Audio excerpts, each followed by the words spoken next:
afternoon, everyone. This is Ichiro Miyazawa, UNESCO Myanmar office. Very pleased to see you. This is session 5. In fact, we created video to show key attributes and then competency of equitable teachers in 5 minutes. The beginning of this session, I want you to enjoy this video. COVID-19 is a major turning point in education. Long school closures as a result of lockdown have impacted more than 369 million children worldwide, of whom 50 million are in Southeast Asia. The global education is under tremendous stress. Teachers have to make major adjustments just as much as their students. They have to learn and retrain in new technology and design innovative curriculum for students from different backgrounds to develop skills relevant to the 21st century and contribute to the realization of Goal 4 of the United Nations Sustainable Development Goals, quality education by 2030. Teachers play an essential role in the learning process and in making it a fruitful experience for all students. It is also important that teachers need to be able to design innovative curriculum to help their students overcome these obstacles. However, a study by the World Bank has revealed that COVID-19 could result in approximately 6 months of learning loss.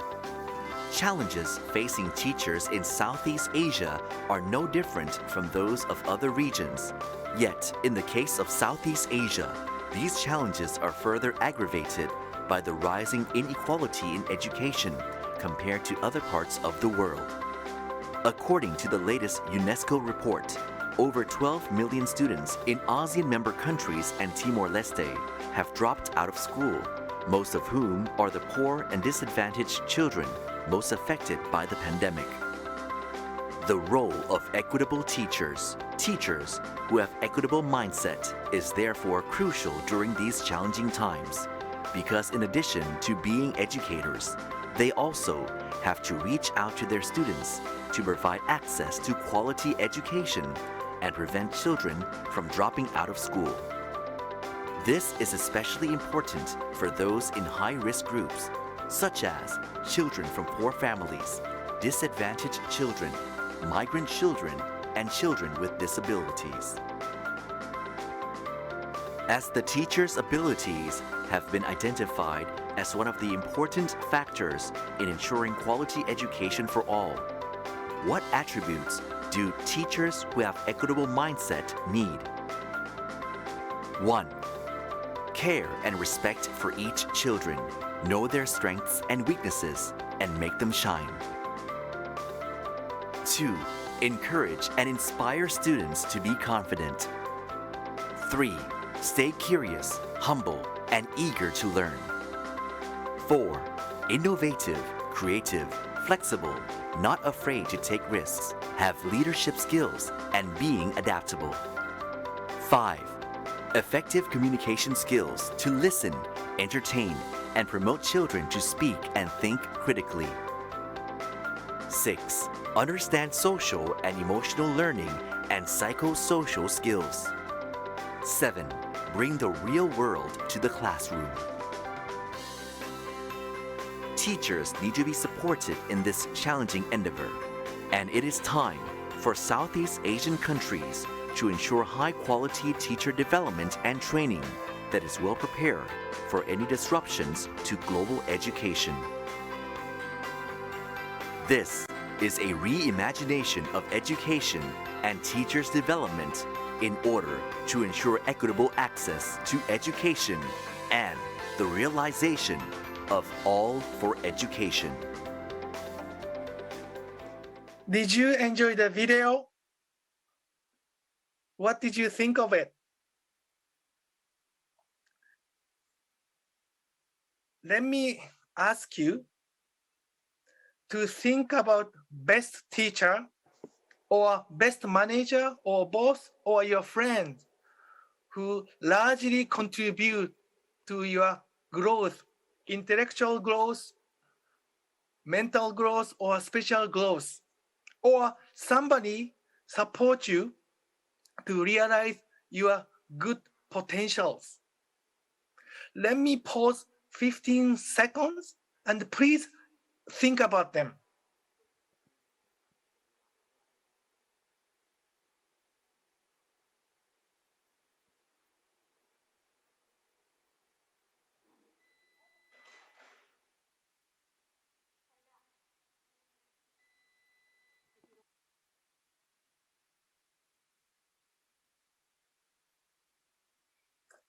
I hope the teachers or friends you are thinking about is close to what video shows as attributes, competencies of equitable teachers. And in fact, equitable teachers are not only to narrow disparities among students or children, but also to develop unique own competencies of each child in order for them to face new challenges and changes in coming generations. Let us imagine the world where children, young people, confident, resilient, passionate, and they know their competencies, unique own competencies, and of course they know their weakness, and they know their life purposes to live their life for peace, love, and sustainability. So that's the ultimate purpose of equitable education, and of course, equitable teachers. Now, this session 5, we know somehow what we want. The purpose of this session 5 is to think about how to get there, which is actually important and very difficult. And for this purpose, I want to show some slides showing some key recommendations or somehow direction due to time limitation. I don't think I can talk about too much detail for each point, but then my intention is to just share those ideas and to get your inputs, insight, suggestion to modify these recommendations. So may I share some slides? So let me go ahead. I have 5 recommendations. Number 1, create the vision of equitable teachers based on evidence, researches, or maybe based on your experience as a learner or teachers. Let us create great vision of equitable teachers.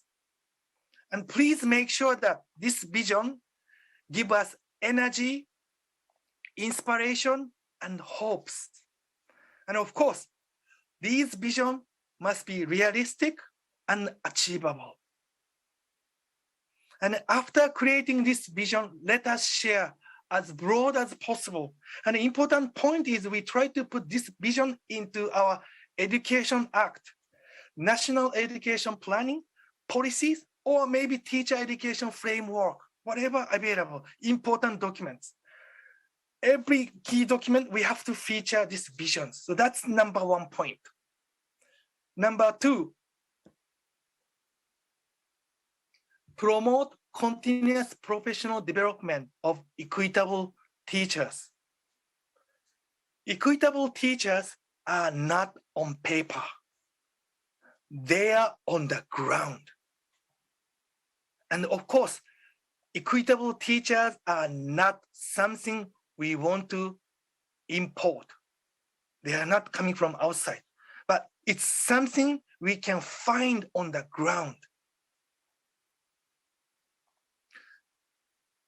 I visited so many villages, schools, learning centers, more than 10 countries. I met so many of them working with a huge commitment. They tried always best to try to realize children's abilities or competencies. They exist. They may not be a majority, but they do exist. So important point for us is to connect them, right, as much as possible and then make it contagious. So that's the main point of promote continuous professional development. And then some research shows, we know that collaboration among teachers is one of the best way for teacher training.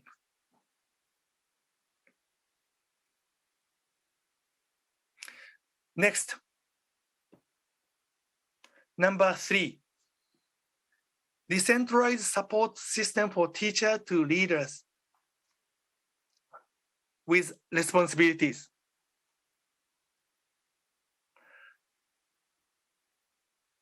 We respect education system. For example, Singapore, Finland, some countries in European, of course, Korea. Right. And then we know some secret, especially for a country like Finland. That's trust, leadership, and responsibility in the classroom. And then you may say, hey, because that's possible because of the US, that's possible because Finland, Norway. No. As I said, I visited so many villages schools. They exist, they're working. And then most of them, always they show their leadership in the classroom, supported by the community, supported by local government, or even district governments. So we have to make sure that, yes, teachers' motivation is so important, but at the same time, we have to make sure that support mechanism, which is including financial incentive, promotional incentive, deployment incentive, all these transportation, because normally they have to move very far, sometimes remote, and there are lots of challenges on the ground. Next one, number 4, review teacher educations. This is including, we look at the curriculum, pedagogies, and all kind of lessons or training at teacher educations. And we have to make sure that teacher educator needs to be their capacities to be developed. The final point, number 5, monitoring and disseminate evidence effectively. This is about advocacy, continuous advocacy with evidence. Many government I work with, and then they really love idea, equitable education, equitable teachers. But then always they tell me, hey, Ichiro, I understand. Idea is wonderful, but our government, no budget. They don't have a budget, extra budget to do this. But I always say, that's why we have to make sure the most effective use of budget. We have to allocate, we have to use the budget in equitable ways. And then unfortunately, we are still missing some evidence, the monitoring. So that we have to keep doing research and come up with good evidence and then disseminate so that we can create momentum for equitable education, equitable teacher further and bigger. So that's the number 5 points mainly. And then I hope 5 points are somehow stimulating your brain and touching your experience, which is deeper than mine. And then I hope you can start putting question, insight, input in the chat box or raise hand, and then we love to hear your voices. Thank you so much.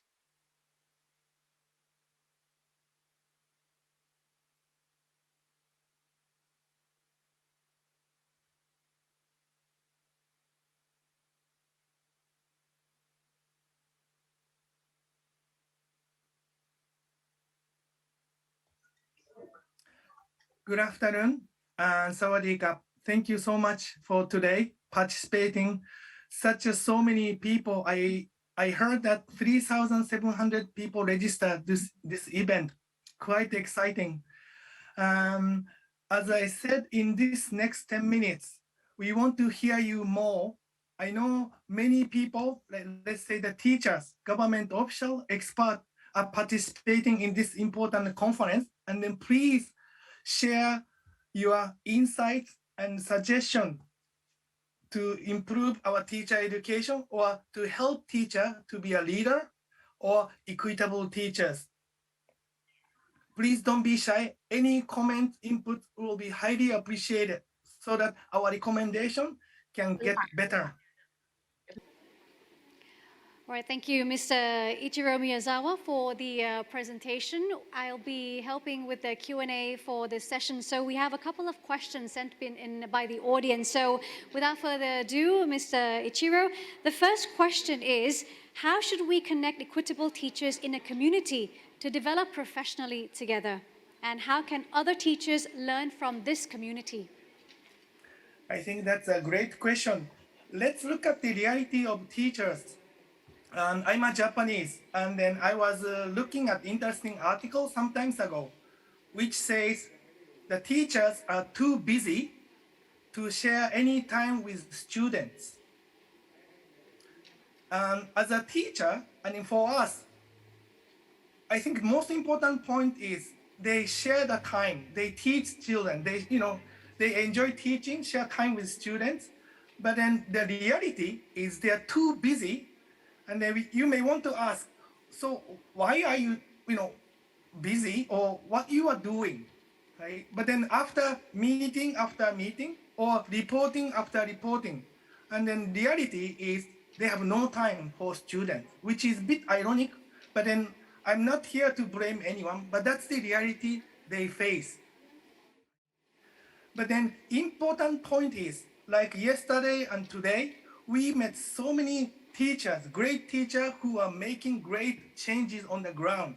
So important point is how to connect them on the ground, using, of course, digital devices, using local network, create lots of local teacher network. And that's the most effective way to make sure their training or capacity development is done.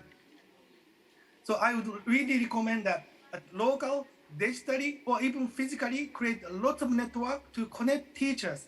And because sometimes we need inspiration on the ground. Yes, of course, we appreciate teacher's guide, books, video, important, but the best is always to meet inspiration on the ground so that they can learn each other's. Thank you.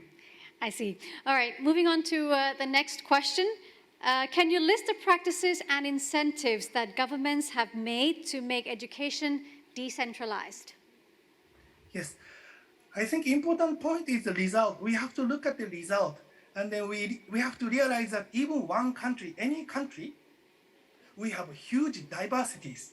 And then one policy, one country is so ineffective. We have to realize, we have to just create education which is fitting to the context and background. That's what we are talking about. For this purpose, obviously, decentralization or trust is so important at all levels. Let's say provincial level, district level, and of course, school level. Because at the end of the day, if you can see the case like Finland, leadership through trust and then responsibility is so important in the classroom. The question is, how can we support teacher to be a leader even such a difficult circumstances? So that's most important point. For this purpose, obviously, decentralization is important. And then again, as I said in my video, so evidence and the monitoring is so important. So we have to keep doing this and show the result so that we can push decentralization more and more. All right, now let's take a look at the governmental level. This question asks, how should all ministries in the region further collaborate to promote good teachers in the region? Yes, a few years ago, this Equitable Education Fund was established, and I was so excited. And this is a topic, and as session one, we have seen that the situation has not been so changed many decades. We know there is an issue. There was some initiative, global initiative, EFA, MDG happening, but we know they are there, but somehow we have been failing to support them.